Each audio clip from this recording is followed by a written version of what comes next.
بسم الله الرحمن الرحیم. ګرانو کتونکو په لاره باندې موږ را روان وو. تاسو ته ویل یاره تاسو موږ یو داسې شخصیت فالو بولو چې دا نن پروګرام به په تاسو ډېر ښکلی ولګي او ډېر ښه به ولګي. نو نن په هغه ځای کې موږ موجود یو. هغه د چا نه پټ نه دی د هغه نوم. د هغه سندرې هر چا ته یادې دي، که په ملک کې دي او که د ملک نه بهر دي، هر چا ته یاد دي. د هغه نوم ورته یاد دی. ډېر دروند انسان دی، خړ پړ پښتون دی. او د هغه زه به تاسو ته کم صفت وایم. نو نن د هغه په ځای کې موجود یو، راورسېدو. نوي شهزاد د کیمرې شاته دی. نو ناظرینو هغه شخصیت دی فضل خان عابد صاحب. ډېره مهرباني او سلامونه. وعلیکم السلام. اتل صاحب یو ځل بیا په خیر راغلی او الله هم تل راوله. ډېر خوشحاله یم چې تاسو راغلی او زما سره دا ما چې څه خبره وکړې عابد، دا خو په هغه ځای کې د مالګې برابر هم نه دي. خو ما دا په تاسو پرېښوده چې یاره تاسو د خپل ژوند کیسه به لږه لنډه شانتې موږ ته وکړئ. هغه خو موږ ته پته ده څنګه ژوند هم څنګه شروع کړو، بیا مو شاعري څنګه شروع کړله. اتل صاحب داسې ده چې د دې پښتو سره مې ډېر د وړوکوالي نه مینه وه، د سکول د وخت نه او ورسره د شاعرۍ نه. په دې خبرو کې به چې داسې یو دوه ټکي د یو بل سره وجنګېدل د چا، نو زه وړوکی وم، خو په ما به خلک لیدل، ما ورته به د شاعرۍ هغه رنګ اخیستو او خوند به یې راکاو. بلکل. نو په دې سکول کې زما د نظمونه به ډېر زیات خوښ وو، لکه د هغه وخت سره چې وي چې د اوبو ژرنده، د وړو ژرنده، سیکله وفادار. بلکې زه که په دویم کې وم نو د درېیم هغې خو د وړو هغه به مونږ راوړېدل، نو ما به چې دې ته به زه کله رسم چې دا نظم به زه وایم. نو ډېر زیات لکه یو لیونی مینه مې وه د شاعرۍ سره، ډېره زیاته. او بیا مې خوشنصیبي دا وه چې په داسې ځای کې پیدا یم چې څنګه سترګې وغړولې نو مختیار ګوهر خدای دې وبخي، او چې هغه د هر مین د ژوند مرۍ ته تېزندي پرته ده، دلته د مینې په نوم لویه پابندي پرته ده. ډېر ښه شاعر و. نو هغوی داسې ورو ورو بیا بس بلا خوشنصیبیان یې داسې وخت په وخت شروع کېدې. ساحل صاحب وپېژندو، بیا راته خدای دا اعزاز حاصل کړو چې ورسره کېناستو. بیا ستا خو څه ډېره زیاته. او د هغې سره سره بیا د ساحل صاحب سره بیا یو بله خوشنصیبي دا وه چې دلته کې ډاکټر ضیاء خدای دې وبخي، ډاکټر صاحب شاه صابر، دا په خپل ځای باندې لوی نومونه دي د ساحل صاحب نه. را په دې خوا امیر رضاق عامر صاحب، امیر قاسم هاشمي صاحب، امیر رضاق عامر صاحب هغه مخکې ساحل و او اوس دغه دی بیا امیر شو، امیر رضاق عامر، الله دې وبخي. نو هغه نو بیا ټول په خپل ځای باندې یو د خپل رنګ او د خپل خلکو او پوهانو. نو دا زه چې څه یمه یا که څه لږ ډېر داسې لاس سپي مو وواله، نو دا د هغوی برکت دی چې کومې کوتاهۍ را پکې دي نو دا هم ښکلې دي. په کار دی چې لږ نور ښه دی. ګرانو ناظرینو، تاسو د عابد صاحب خبرو ته خیال دی، لکه به کیسې په زړه هغې په خوله وي. عابد صاحب ژوند دلته اوس درګۍ کې کوئ؟ او جی بس ما دوبۍ کې مې هم وخت تېر کو، نو هغه د مسافرۍ دغه هم پکې تېر شو. بیا زما بیماري راغله لیور اینې د ځیګر، ډېره زیاته. نو د هغې په وجه باندې بیا دلته پاتې شوم، بلکې د هغې نه مخکې پاتې شوی وم. نو اوس په کلي کې یم جي. نو ناظرینو، د الله تعالی رحم دی چې موږ سره عابد صاحب په روغ صحت باندې ناست دی. عابد صاحب چې څنګه ویلې دې ته د لیور مسله پېښه شوې وه ډېره زیاته. الله تعالی د هغې نه شفا ورکړه. الله دې موږ ټول له شفا ورکړي، ټول بیمار یې څنګه په شکل کې. د دوبۍ خبرې وکړه نو ما ته ډېر خوږ ملګری زما د قریش صاحب راته رایاد شو، محمد قریش.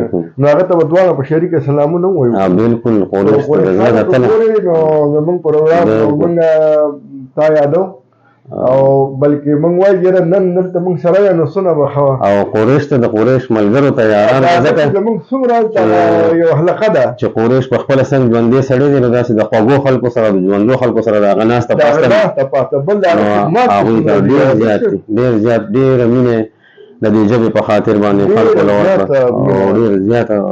د هغه دی که د هغه نظار دی، د هغه دی بله د هغه زموږ ملګري به یاد کړو کوم چې وفات شو، نظار یوسفزی، نظار شاه منصوري، خدای پاک دې وبخي.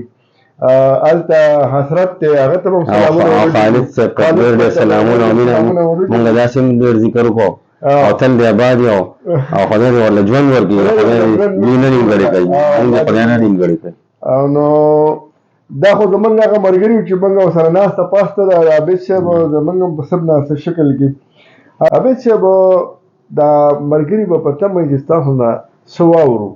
بالکل ولې نه زه خو یم چې مونږ هم په دې دغه یو چې مخامخ یو واورېده دې بالکل. اتل صاحب دا کلامونه خو نور هم دي دا زوړ دی او دا غزل زما په خپل هم ډېر زیات خوښ دی. یو څو وجې دي د قریش هم ډېر زیات خوښ دی. مونږ ذکر وکړو سلام هم ورته وویل دا سلام ورسره په دې غزل کې هم وردغه کوو چې دا ورسره شریک کړو او دا ویلی شوی خو دې کې ما نوي شعرونه لیکلي دي نو پوره به وایم.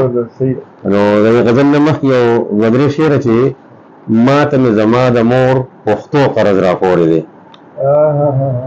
ما ته مې زما د مور پښتو قرض راپورې دی سر چې مې لاشته د پښتنو قرض راپورې دی او څنګ په پښتني غرور شمله په سر کږه کما څنګ په پښتني غرور شمله په سر کږه کما ما ته د وطن د لپټو قرض راپورې دی او زه د پښتونخوا په پښتنه مینه ژوندی یم.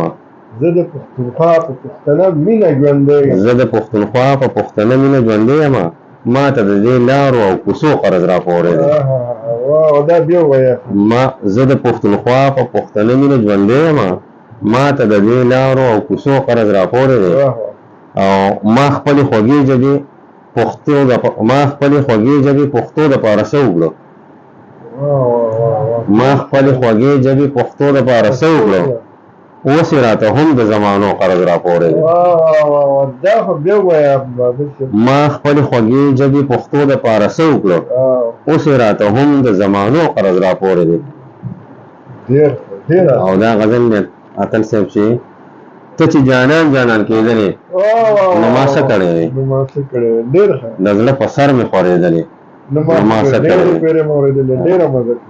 او یو ځل مې ایستې وه توبه چې بیا به نسکم شراب یو ځل مې ایستې وه توبه چې بیا به نسکم شراب تا چې نشې راورولې نو ما څه کړی او زه د اوږدو اوږدو کیسو کولو نو مدد زه د اوږدو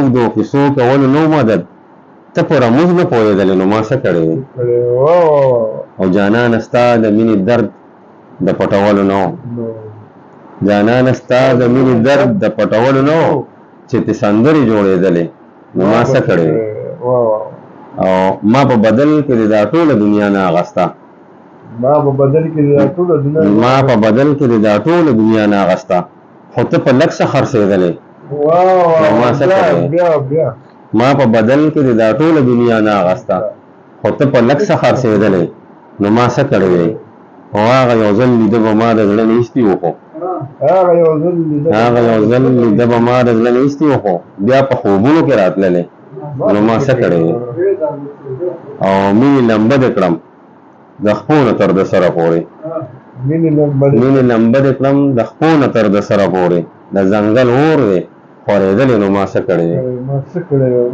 او د پښتونخوا ښکلي و ګرانه د یو بل نه ښکلي د پښتونخوا ښکلي و ګرانه د یو بل نه ښکلي په تا مې سترګې خوږېدلې نو ما څه کړی دی او مینه بلا وه او په خپله ورله مخې ته تلم مینه بلا وه او په خپله ورله مخې ته تلم ما ته دعا خیرې کېدلې نو ما څه کړی دی او ولې مې نه غوښتل ستا سترګو ته کتل په مینه ولې مې نه غوښتل ستا سترګو ته کتل په مینه غربت مې سترګې ړندولې نو ما څه کړی دی او اخري مقطع ده چې په زړه دې پوه یم په خوله دې د یارۍ ونه وي په زړه دې پوه یم په خوله دې د یارۍ ونه وي عابده ته چې شرمېدلې نو ما څه کړی دی.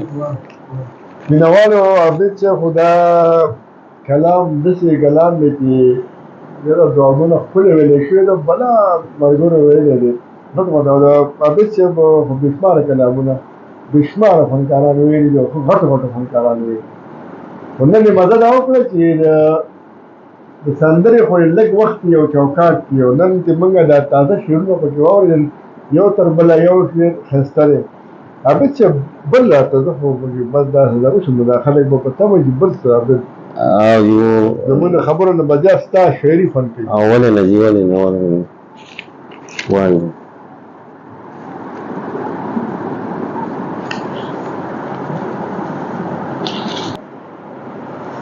اتل صاحب دا غزل دی هم په دې هم په هغې جهان بتې هم په دې هم په هغې جهان بتې هم په دې هم په هغې جهان بتې که زړه دا و نو د زړه ارمان بتې یاره دا خو بیا وویل هم په دې هم په هغې جهان بتې که زړه دا و نو د زړه ارمان بتې او ته زما په نظر ما او ځان ته ګوره ته زما په نظر ما او ځان ته ګوره زه به خاورې یمه پاس اسمان بتې